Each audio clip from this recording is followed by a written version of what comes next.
Napansin ng netizens na nagsimulang i-follow ng aktres na si LJ Reyes ang kapamilya actress na si Kim Chiu sa Instagram at umani ito ng iba't ibang reaksyon mula sa mga netizens.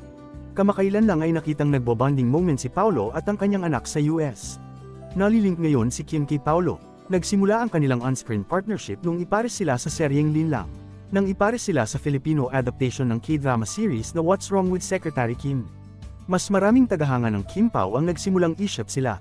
Gayunpaman, kapwa hindi ibinunyag ni na Kim Chiu at Paolo Avellino ang totoong iskor sa pagitan nila. Kamakailan lang, napansin ng Kim Pao fans na fina-follow ni LJ Reyes si Kim Chiu sa photo-sharing social media platform. Ang mga tagahanga sa X, na dating Twitter, ay nagbahagi ng screenshot na nagpapakitang kasama si Kim sa mga taong fina-follow ni LJ sa IG, ibinahagi ang mga ito sa isang sikat na showbiz site, at iba-iba ang reaksyon ng mga netizens. May mga nagsabing medyo samobra ang mga reaksyon ng mga fans, habang may mga nagsabing magandang malaman na okay si LJ kay Kim.